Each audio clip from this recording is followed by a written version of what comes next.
వారసత్వాన్ని గుర్తుపెట్టుకుంటే మీకు సంపాదన ఉంటుంది మరియు ఆరోగ్యం కూడా ఉంటుంది.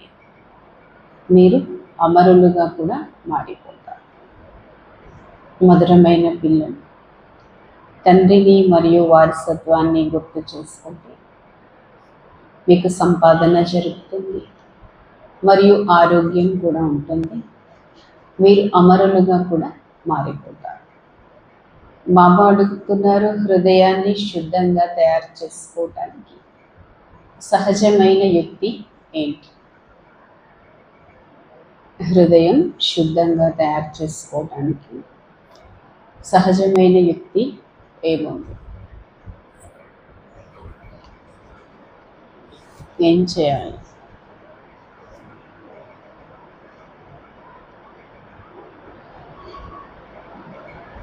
బాబా అన్నారు, ఎక్కడ ఉన్నా సరే ట్రస్టీగా ఉండండి, నిమిత్త మాత్రంగా ఉండాలి.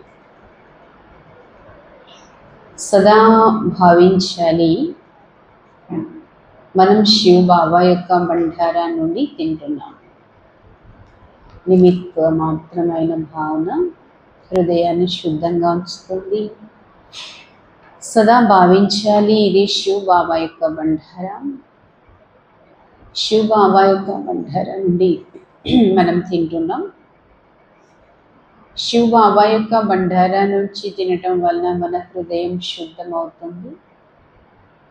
ప్రవృత్తిలో ఉండేవారు కూడా ఒకవేళ శ్రీమత్ అనుసారంగా, డైరెక్షన్ అనుసారంగా ట్రస్టీగా ఉన్నట్లయితే వారు కూడా శివ్ బాబా యొక్క బండారాగానే భావిస్తారు. గృహస్థులైనా కూడా బాబా శ్రీమతం మీద నడిచినప్పుడు వారిది కూడా శివ్ బాబా బండారే అవుతుంది. వారు కూడా మనస్సుతో సమర్పితే, వారు కూడా మనస్సుతో సమర్పితే. ఓం శాంతి. జన్మ జన్మాంతరాలు అర్ధకల్పం పిల్లలు ఎన్నో సత్సంగాలు చేశారు. సాధు, సంత్, పండిత్ వీరందరూ కూడా మనుషులు అనేక సత్సంగాలకి వెళ్తూ ఉంటారు. అనేక రకాలైన మనుషుల యొక్క సత్సంగాలు ఎన్నో చూసాం. కానీ ఇది మనుషుల యొక్క సత్సంగం కాదు. దీన్ని ఆత్మిక సత్సంగం, సుప్రీం రూహ్ అనగా పరమాత్మ, ఆత్మలతో రూహ్ రిహాన్ అనగా సత్సంగం చేస్తున్నారు. ఇక్కడ మీరు ఏ మనుషుల ద్వారా వినటం లేదు, అలాగే దేవతల ద్వారా కూడా వినటం లేదు. మీరు వింటున్నారు భగవంతుని ద్వారా. భగవంతుడు ఎప్పుడు కూడా నిరాకారుడే కదా. భగవంతుడు వచ్చేది ఎప్పుడంటే, ఎప్పుడైతే పిల్లలు భగవాన్ భగవతిగా తయారు కానున్నారో వారిని చదివించడం కోసం వస్తారు. భగవాన్ మరియు భగవతి అనగా దేవీ దేవత పదవి భగవంతుడు తప్ప ఎవరు కూడా ఇప్పించలేరు. పిల్లలు మీరు తెలుసుకున్నారు, కల్పకల్పం సంగమ యుగంలో నిరాకార భగవంతుడు వచ్చి మనకి జ్ఞానాన్ని ఇస్తూనే ఉంటారు. ఈ విషయాలన్నీ కేవలం మీకు మాత్రమే తెలుసు. మీలో కూడా కొందరే ఇవన్నీ అర్థం చేసుకుంటారు. శివ్ బాబా తప్పనిసరిగా వస్తారు, కానీ వారికి బదులుగా శ్రీకృష్ణుని పేరు గీతలో వేశారు. గీతా భగవంతుడు అనేశారు శ్రీకృష్ణుని. అంటే తప్పనిసరిగా అందరి బుద్ధి మనుష్య తను వైపుకే వెళ్ళిపోయింది. మీరు దైవీ గుణాలతో ఉండేవారు, కానీ ఇప్పుడు మీరు కూడా అసురీ గుణాల వారిగా మారిపోయారు. బాబా అంటున్నారు, ఇప్పుడు మీరు దైవీ గుణవంతులుగా తయారవుతున్నారు. దైవీ గుణవంతులు అనగా ఈశ్వరీయ సాంప్రదాయం, అసురీ గుణవంతులు అనగా అసురీ సాంప్రదాయాలు.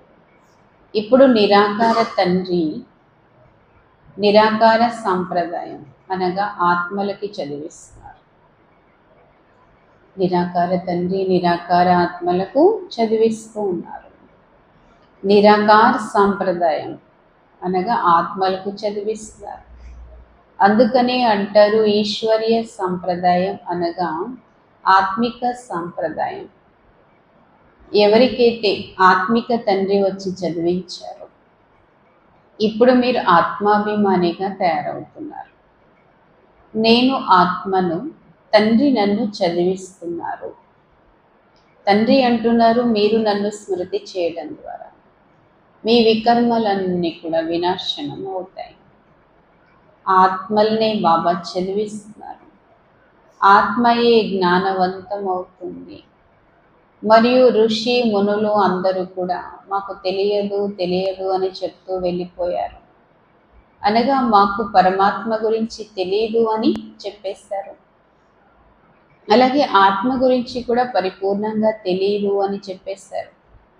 ఎంతవరకు జ్ఞాన సాగరుడు మన ఎదురుగా రారు అంతవరకు జ్ఞానాన్ని ఎలా అర్థం చేయిస్తారు? ఇవన్నీ కూడా మంచిగా అర్థం చేసుకోవాల్సిన విషయాలు. ఇక్కడ ఏ మనుషులు కూడా మన చేత చదివించటం లేదు. మనకి తండ్రి చదివిస్తూ ఉన్నారు. వారు అనంతమైన తండ్రి, నిరాకారుడు. పిల్లలకు బాబా ఈ విషయాలన్నీ కూడా అర్థం చేయిస్తూ ఉన్నారు. సాకార్ మరియు నిరాకార్ ఇద్దరు కూడా, ఇద్దరు తండ్రులు కదా. ప్రతి ఒక్కరికి ఇద్దరు తండ్రులు అయితే ఉంటారు కదా. ఒకరు ఆత్మిక తండ్రి, రెండు దేహానికి జన్మనిచ్చిన వారు. ఆత్మిక తండ్రి వచ్చి ఆత్మల్ని పావనంగా తయారు చేస్తున్నారు. మీకు తెలుసు మనం పావనంగా ఉండేవాళ్ళం, పతితంగా అయిపోయాం. మరలా పతితుల్ని పావనంగా మరి ఎవరు తయారు చేస్తారు? చిత్రాలు కూడా ఎదురుగా ఉన్నాయి కదా. బాబా సలహా ఇస్తున్నారు, బచ్చి గడియ గడియ సృష్టి చక్రాన్ని ఎదురుగా తెచ్చుకోండి. చక్రం ఎదురుగా వెళ్ళి కూర్చోండి. సృష్టి చక్ర చిత్రం ఎదురుగా ఏమవుతున్నప్పుడు బుద్ధిలో మొత్తము జ్ఞానం అంతా వస్తుంది. ఇప్పుడు మనం ఎక్కడున్నామన్నది కూడా గుర్తొస్తుంది. అనంతంలో బుద్ధి వెళ్తుంది, హద్దు నుంచి విడిపింపబడుతుంది. మనం సంగమ యుగంలో కూర్చున్నాం. మరియు మిగతా వాళ్ళందరూ కూడా తమని తాము కలియుగ వాసులుగానే భావిస్తూ ఉంటారు. అందుచేత ఘోరమైన చీకటిలో ఉంది ప్రపంచం. ఇప్పుడు మీరైతే సంగమ యుగంలో ఉన్నారు. బాబా అంటున్నారు ఇప్పుడు మీకు వెలుగు లభించింది. సతయుగంలో మీకు ఈ జ్ఞానం లభించేదే లేదు. సతయుగంలో ఈ జ్ఞానం లభించేది లేదు. బాబా ఎప్పుడైతే వస్తారో అప్పుడే పరిపూర్ణమైన వెలుగు అనేది లభిస్తుంది. ఇది సంగమ యుగం, కళ్యాణకారి యుగం. ఇటువంటి యుగం వేరొకటి ఉండదు కదా. తండ్రి స్వయంగా వచ్చారు. సతయుగాన్ని కళ్యాణకారి అని చెప్పేసి అయితే చెప్పరు కదా.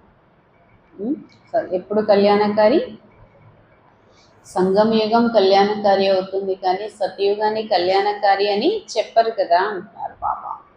కళ్యాణకారి యుగం ఇటువంటి సంగమ యుగం వంటి కళ్యాణకారి యుగం ఏది ఉండదు.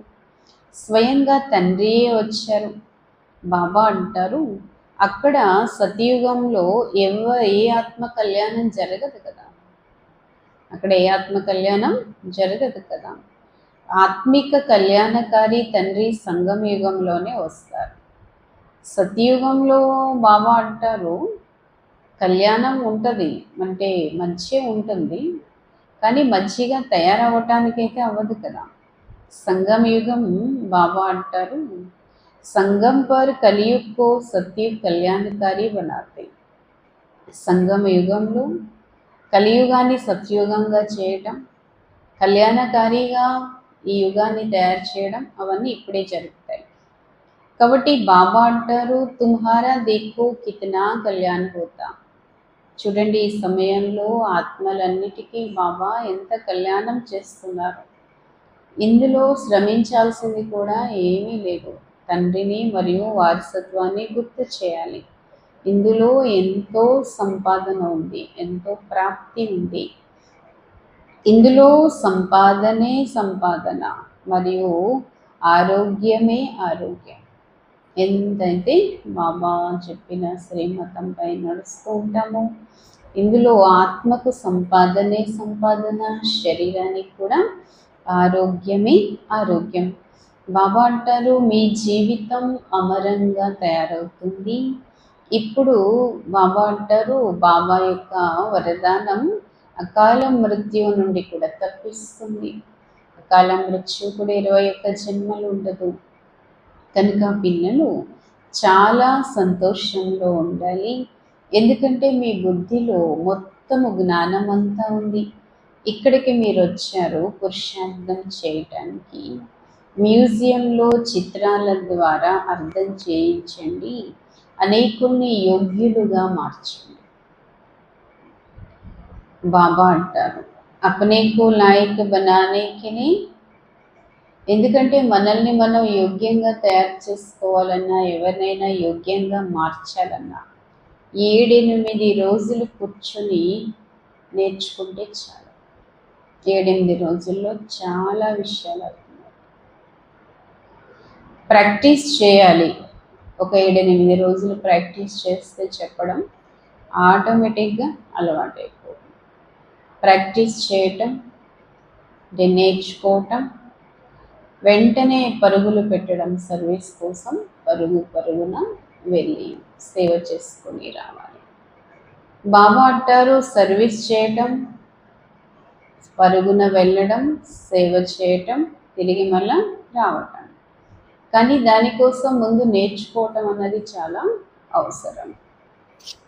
బాబా అంటున్నారు, చిత్రకు సామ్నే దేఖనే సే, నేర్చుకునే పద్ధతి బాబా చెప్తున్నారు. నేర్చుకునే పద్ధతి ఏంటంటే, చిత్రాలని ఎదురుగా పెట్టుకొని మరణ చింతన చేస్తే ఆటోమేటిక్గా అన్ని విషయాలు బుద్ధిలోకి వచ్చేస్తాయి. చిత్రాలని చూస్తూ ఆలోచన చేస్తే అన్ని విషయాలు అర్థమవుతాయి. మనం ఇప్పుడు ఎక్కడున్నాం, సంగమ యుగంలో కదా. చిత్రాలని చూసి ఒక్కొక్క విషయం ఆలోచించి బుద్ధిలో తెచ్చుకోవాలి. ఈరోజు ప్రపంచంలో చాలామంది మనుషులు ఉన్నారు. రేపటికల్లా ఈ ప్రపంచం అంతా ఖాళీ అవుతుంది, జనాభా తగ్గిపోతుంది. ఇంతమంది కూడా వాపస్ బాబా అంటారు, తిరిగైతే వెళ్ళిపోవలసిన సమయం వచ్చింది. ఇప్పుడు తండ్రి స్వయంగా వచ్చారు. పిల్లలకి ఎంత గౌరవాన్ని ఇస్తున్నారు బాబా. దూరదేశం నుండి వచ్చిన తండ్రి పరాయి దేశంలో వచ్చి ఇక్కడ మనకి ఇంత గౌరవవంతంగా తయారు చేస్తున్నారు. రావణ దేశము అంటే పరాయి దేశం కదా. రామదేశంలో ఎప్పుడు కూడా రావణుడైతే రారు. అంటే సత్యయుగంలో అయితే ఎప్పుడు బాబా వచ్చేది లేదు. పిల్లలు ఇప్పుడు అభీ తుమ్ బచ్చోం కి పరివరిష్ తో బాబా కే సాత్ మే.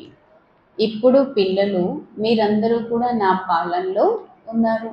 ఇప్పుడు స్వయంగా తండ్రి పాలన చేస్తూ ఉన్నారు. బస్ బాబా, నీతోనే తింటాను, నీ బండారా నుండే తింటాను.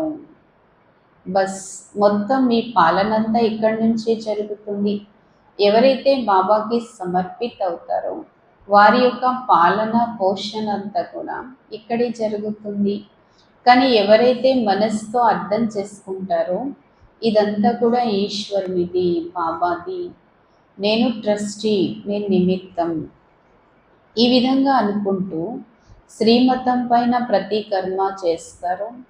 ఖర్చు చేసేటప్పుడు కూడా శ్రీమతం అనుసారంగా నేను ఖర్చు పెడుతున్నానా అనేది గుర్తుపెట్టుకుని చేస్తారు.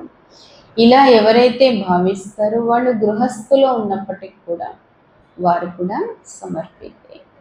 బాబా అంటారు, ఏసే జో సమస్తే హై, ఎవరైతే ఎక్కడున్నా సరే ఇది శివ బాబా బండారా, భగవంతుని బండారా నుండి తింటున్నాను, శివబాబా బండారా నుంచి తింటున్నాను అనుకోవడం వల్ల హృదయం చాలా శుద్ధంగా మారుతుంది.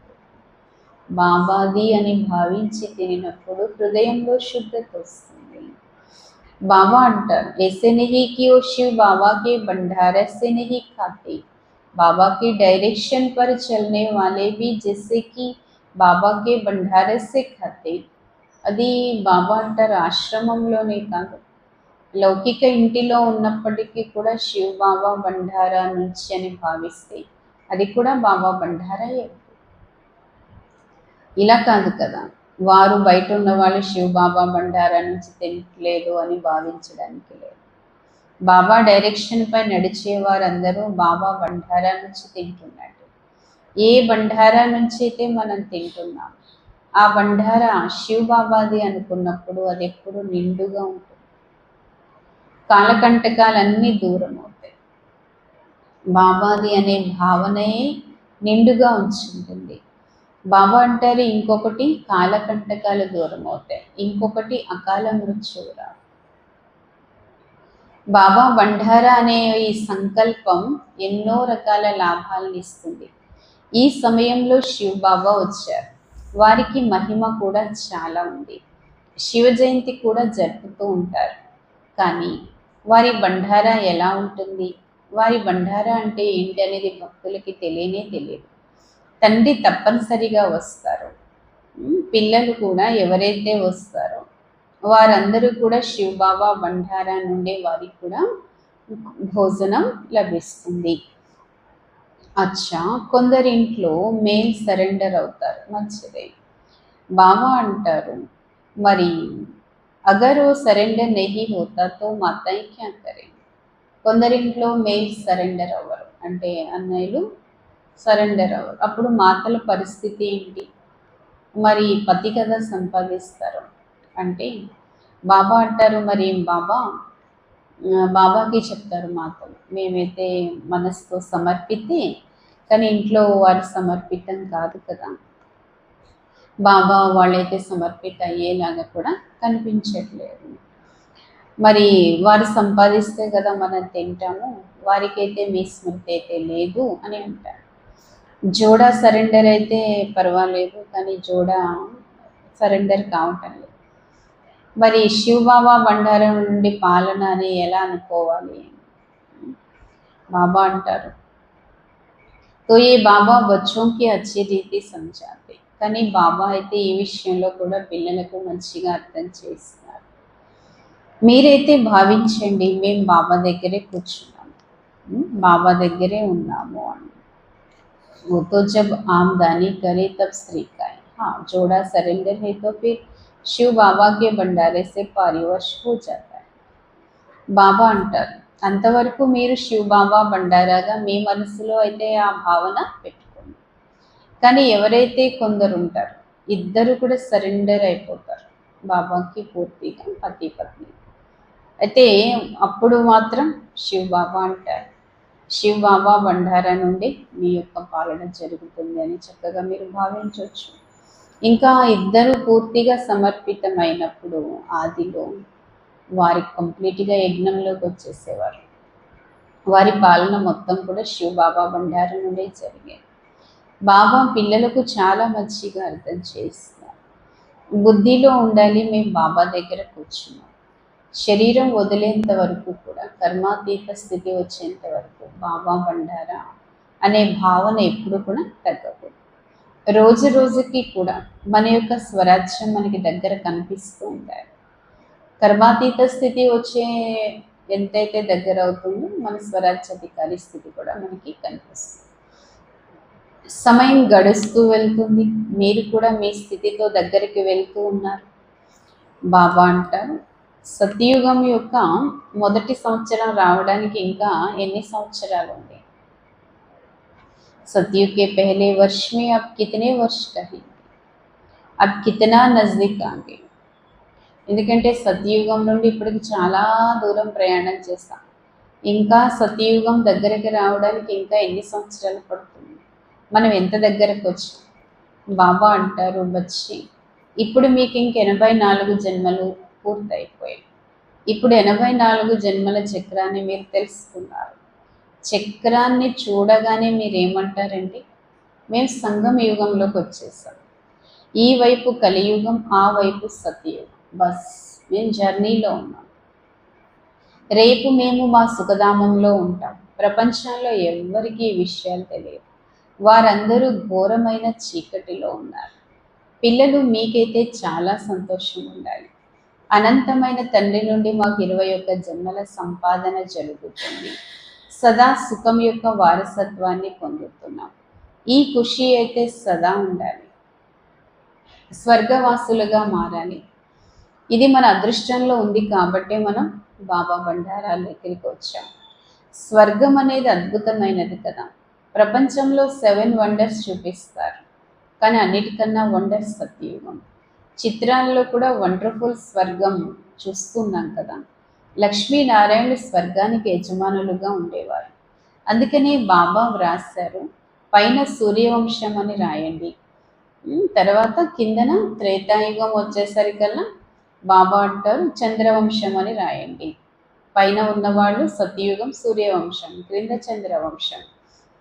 అర్ధకల్పం అయిపోతుంది సూర్యవంశం చంద్రవంశం అయ్యేసరికి. బాబా అంటారు, ఇక 1250 సంవత్సరాల్లో ఒక యుగం అయిపోతున్నప్పుడు లక్షల సంవత్సరాలు అన్నది ఎక్కడుంది అంటారు బాబా. మొత్తం ఎగిరిపోతుంది.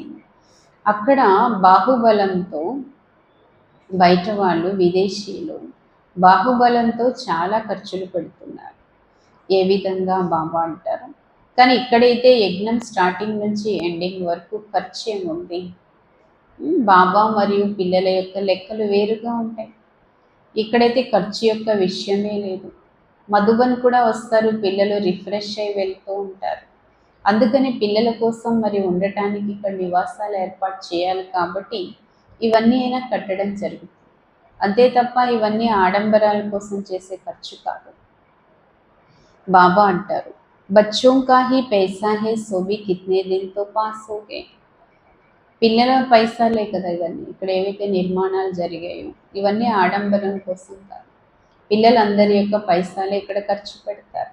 అది కూడా ఎన్ని రోజులు, ఎన్ని సంవత్సరాలు ఇవన్నీ ఉపయోగపడ్డాయి చూడండి. ఇంకా కొన్ని రోజులే, ఇంక ఖర్చు పెట్టేది కూడా ఏమీ లేదు అంటున్నారు బాబా. మీరు జీవన్ముక్తిలోకి వెళ్ళిపోతారు. పైసా ఖర్చు లేకుండా జీవన్ముక్తిలోకి తయారైపోయారు. ఇందులో కేవలం బాబా అంటారు కొంచెం కష్టపడాల్సిన విషయం అయితే ఉంది. భగవంతుడు గురించి భక్తులు ఎంతో కష్టపడుతూ ఉంటారు, కానీ బాబా అంటారు వాళ్ళకి తెలియదు భగవంతుడు ఎవరు అని. ఇక్కడ కష్టాలు పడతారు కానీ తెలియదు. భగవంతుడు తెలుసుకోలేని కారణంగా చాలామందిని భగవంతులుగా భావించేస్తూ ఉంటారు. వ్యక్తుల్ని పట్టుకొని భగవంతులుగా భావించి వాళ్ళ వెంట పడుతూ ఉంటారు. పిల్లలు ఇప్పుడు స్వచ్ఛమైనటువంటి తండ్రి పరిచయం మీకు లభించింది కనుక మీరు అనేక ఆత్మలకి స్వచ్ఛమైన తండ్రి యొక్క పరిచయాన్ని ఇవ్వాలి. పిల్లలు నిరంతరం కూడా ఖుషీలో ఉండాలి. అనంతమైన తండ్రి మాకు చదివిస్తున్నారు, స్వర్గానికి యజమానులుగా తయారు చేస్తున్నారు. బాబా వచ్చారు, స్వర్గస్థాపన చేస్తున్నారు, మరియు నరకం యొక్క వినాశనం కూడా చేస్తున్నారు. అందుచేత మహాభారత యుద్ధం కూడా ఇప్పుడు ఎదురుగా ఉంది. ప్రతి 5000 సంవత్సరాల తర్వాత ఈ చక్రం తిరుగుతూనే ఉంటుంది. బాబా కల్పకల్పం కల్పంలో సంగమ యుగంలో వస్తూనే ఉంటారు. గీతలో కూడా వారు యుగ యుగము అని వ్రాసేశారు. బాబా అంటారు 5 యుగాలు, 5వ యుగం ఎక్కి కూడా మనం ఇప్పుడు 5వ యుగంలోకి వచ్చేసాం కదా. 24 అవతారాలు అంటారు, ఫలానా అవతారము ఫలానా అవతారం అని చెప్పేస్తూ ఉంటారు. బాబా అంటారు 24 అవతారాలు ఏవి చూపించండి అంటే ఎందుకు రాస్తారు ఆ విధంగా? మనుషులు ఎన్నో యజ్ఞాలు తపాలు తీర్థాలు అవన్నీ చేస్తూ ఉంటారు, అనుకుంటారు ఇవన్నీ కూడా దారులు భగవంతుని కలవడానికి. కానీ ఎవరు భగవంతుని అయితే చేరలేదు కదా. అర్ధకల్పం నుండి తల బాదుకుంటూనే ఉన్నారు, జన్మ జన్మాంతరాల నుంచి కూడా తిరుగుతూనే ఉన్నారు, ఏవేవో చేస్తున్నారు, అయినా తండ్రి దగ్గరికి అయితే చేరుకోలేదు. ఇప్పుడు బాబా పిల్లలకు ఎంత దగ్గరగా తీసుకున్నారు. బాబా మనకి ఎంత దగ్గరగా ఇప్పుడు వచ్చారు, మీతో మాట్లాడుతున్నారు, మీకు అన్ని అర్థం చేస్తూ ఉంటారు. మీరు అర్థం చేసుకున్నారు కదా, కల్పకల్పం ఇలాగే జరుగుతూ ఉంటుంది. కల్పకల్పం బాబా ఇలానే వచ్చి మనతో కలుస్తూ ఉంటారు. ఏదైతే జరిగిందో అది కల్పకల్పం జరుగుతూనే ఉంటుంది. ఈ దాదా ఇలాగే వజ్రాల వ్యాపారిగానే ఉంటారు. ఇందులోనే నేను ప్రవేశం కూడా చేస్తాను. పిల్లలు కూడా ఇలాగే వచ్చి తయారవుతారు మరియు స్వర్గం యొక్క వారసత్వాన్ని కూడా ఇలాగే తీసుకుంటారు. బాబా పిల్లలతో, బాబా మరియు పిల్లల ఇది అవినాశి పాత్ర కల్పకల్పం ఇలాగే ఈ పాత్ర రిపీట్ అవుతూనే ఉంటుంది. అచ్చా मीठे मीठे सिखलतों बच्चों प्रति माता पिता बाप दादा का याद प्यार और गुड मॉर्निंग. रूहानी बाप की रूहानी बच्चों को नमस्ते. अच्छा, हम रूहानी बच्चों में रूहानी बाप दादा को याद प्यार गुड मॉर्निंग और नमस्ते नमस्ते नमस्ते. धारणा కోసం ముఖ్య సారం. ఇది కళ్యాణకారి సంగమయుగం. ఇందులో ప్రతి విషయంలో కళ్యాణం ఉంటుంది, సంపాదన కూడా ఉంటుంది. ఇది కళ్యాణకారి సంగమయుగం. ఇందులో ప్రతి విషయంలో కళ్యాణమే ఉంటుంది, ఇందులో సంపాదన ఉంటుంది. బాబా మరియు వారసత్వాన్ని గుర్తు చేయండి. 21 జన్మలకి జీవితం అమరంగా తయారు చేసుకోండి.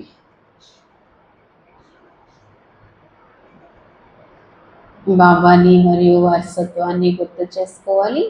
21 జన్మల కోసం జీవితాన్ని అమరంగా తయారు చేసుకోవాలి. 2, ప్రవృత్తిలో ఉంటూ మనస్సు బుద్ధిని సమర్పితం చేయాలి. ప్రవృత్తిలో గృహస్థ వ్యవహారంలో ఉంటున్న మనస్సు బుద్ధిని బాబాకి సమర్పితం చేయాలి. శ్రీమతం పైన ప్రతి ఖర్చు కూడా చేయాలి. లౌకికంలోనైనా ఖర్చు పెట్టేటప్పుడు శ్రీమతానుసారంగా ఖర్చు పెట్టాలి. పూర్తిగా ట్రస్టీగా ఉండాలి. పూర్తిగా నిమిత్త మాత్రంగా ఉండాలి.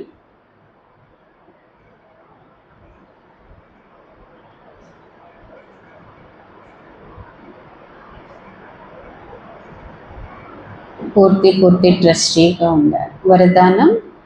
సహయోగం యొక్క శక్తితో అసహయోగుల్ని కూడా సహయోగులుగా తయారు చేసి తండ్రి సమానమైన పరోపకారి కండి. సహయోగ శక్తితో అసహయోగుల్ని కూడా సహయోగులుగా తయారు చేసి తండ్రి సమానమైన పరోపకారులు కండి. బాబా అంటారు, సహయోగం ఇచ్చే వాళ్ళతో సహయోగిగా ఉండడం అది మహావీరత కాదు. ఎలాగైతే బాబా అపకారులకు కూడా ఉపకారం చేస్తున్నారో అలాగే పిల్లలు మీరు కూడా తండ్రి సమానంగా ఉండండి.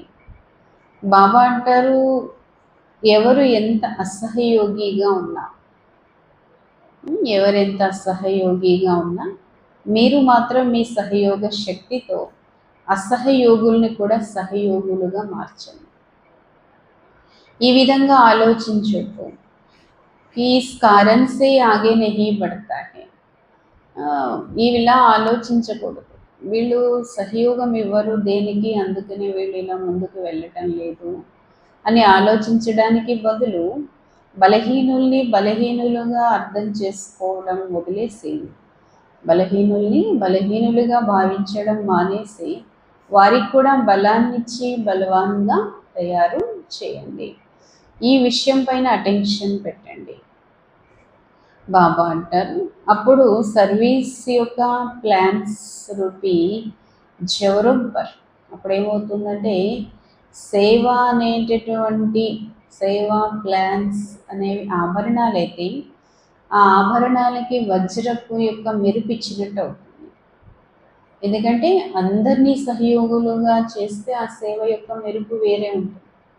దీనిలో మనం మన యొక్క భావాన్ని చేంజ్ చేసుకోవాలి. భలే వారికి అది బలహీనత ఉన్నా కూడా, సహయోగి భావన ఉన్నా కూడా వారిని కూడా సహయోగి భావనలోకి సహయోగులుగా మార్చుకోవాలి. అప్పుడు సేవా ప్లాన్ అనే వజ్రానికి డైమండ్ పెట్టినట్టు అవుతుంది. అంటే బాబా అంటారు, ప్రత్యక్షత అనేది మంచిగా జరుగుతుంది. स्लोगन. क्रोध का कारण स्वार्थ व ईर्ष्या, यह चिड़चिड़पना का जड़ है, चिड़चिड़ापन का जड़ है, पहले इसे समाप्त करो.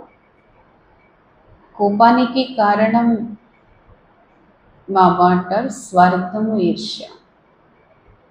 కోపం ఊరికినే రాదు. కోపం వస్తుంది అంటే లోపల సంథింగ్ ఊరికినే రాదు. లోపల ఏదో జరిగితేనే కోపం వస్తుంది. ఆ ఆ కారణాలు ఏంటంటే, ఒకటి స్వార్థం, 2 ఈర్ష్య. దీనివల్ల ఏమవుతుందంటే చిరాకుగా, చిట్లాడుతుంది. వీటన్నిటికీ మూల జడ అదే, మూలమైనటువంటి అంటారు వేరు చిడిచిడాపని, చిరాకుగా, కోపంగా, ఊరికినే చిరాకు అనేది ఊరికినే రాదు, లోపలేదో జరుగుతూ ఉంటుంది. బాబా అంటారు కనుక ముందు దీన్ని సమాప్తి చేయాలి. మన తాలూకా బిహేవియర్లో మధురత రావాలంటే లోపల ముందు కూల్గా ఉండాలి. లోపల ఏదేదో జరుగుతుంటే ఏమవుతుంది, ప్రవర్తన వేరేగా ఉంటుంది. అందరినీ హర్ట్ చేసే విధంగా అలా ఉండొద్దు. బాబా అంటారు అది ముందు లోపల స్వార్థం, ఈర్ష్య ఇవన్నీ తగ్గితే ఆటోమేటిక్గా ఎవరితోనైనా మంచిగా కలిసి ఉండిపోవచ్చు. ముందు దీన్ని సమాప్తి చేసుకుంటాను బాబు. చిరాకు అనే మూలాన్ని సమాప్తి చేయండి. అవ్యక్తేశ్వర అపవిత్రత యొక్క బీజాన్ని సమాప్తి చేసుకుంటే సంపూర్ణ స్వచ్ఛంగా మారచ్చు. పవిత్రత పునాది. బాబా అంటారు పవిత్రతకు పునాది బ్రహ్మచర్య వ్రతాన్ని ధారణ చేయాలి. అయితే ఇది కామన్ విషయం. పవిత్రత యొక్క ఫౌండేషన్, పవిత్రత మన పునాది. బాబా అంటారు పునాది బ్రహ్మచర్య వ్రతం. దీన్ని ధారణ చేయటం పెద్ద విషయం కాదు, కానీ ఇప్పుడు కొంచెం ఇంకా ముందుకు వెళ్ళాలి. శరీరంతో పవిత్రంగా ఉన్నాను అనేది పెద్ద విషయం కాదు. బాబా అంటారు ఈ రోజుల్లో చాలా విషయాలు శరీరంతో పవిత్రంగా ఉండడానికి అనేక వ్యాధులు కావచ్చు, సమస్యలు కావచ్చు, లేక పడకపోవచ్చు, ఏదో రకరకాల కారణం వల్ల విసిగిపోయి కావచ్చు, చాలామంది శరీరంతో బాగానే పవిత్రంగా ఉంటున్నారు. బాబా అంటారు కానీ అది శరీరంతో పవిత్రంగా ఉన్నామన్నది ఓన్లీ బచ్పన్ స్టేజ్, చిన్నపిల్లల స్టేజ్, అది పెద్ద విషయం కాదంటారు. కానీ ఇప్పుడు కొంచెం లోతుగా వెళ్ళాల్సింది, వానప్రస్తావ టైంకి వచ్చాను మనం. కాబట్టి బాబా అంటారు నేను బ్రహ్మచారినే కాదు, బ్రహ్మచారి కూడా. బ్రహ్మచారి అంటే దేహంతో పవిత్రం, కానీ బ్రహ్మచారి అంటే బ్రహ్మబాబా ఏదైతే చేశారు బాబా అంటారు. అందుచేత నేను బ్రహ్మచారిని, పవిత్రంగానే ఉన్నాను అని ఖుషి అయిపోనక్కర్లేదు. బాబా అంటారు మూల పునాది ఆలోచనల్లో శుద్ధత. పవిత్రత అనగా బ్రహ్మచారి కాదు, బ్రహ్మచారి అంటే బాబా అంటారు ఆలోచనల్లో శుద్ధత ఉండాలి. దీనిపైన అటెన్షన్ పెట్టండి. జ్ఞాన స్వరూపంగా ఆలోచనల్ని మార్చుకోండి, శక్తి స్వరూపంగా ఆలోచనల్ని మార్చుకోండి. అప్పుడు మిమ్మల్ని బ్రహ్మచారి అంటారు. లేకపోతే బ్రహ్మచారిగానే మిగిలిపోతారు. బ్రహ్మచారి ఎవరు? బ్రహ్మచారి అంటే శరీరంతో వికారంలోకి వెళ్లకుండా ఉండడం, అలాగే మిగిలిపోతారు. బ్రహ్మచారి అంటే బ్రహ్మబాబాని అనుసరించడం, ఆలోచనల్లో పవిత్రత, శుద్ధత, శక్తిశాలి. ఈరోజు దాదీజీ యొక్క 19వ పుణ్యస్మృతి దివస్, दादी पुण्य स्मृति दिवस निमित्त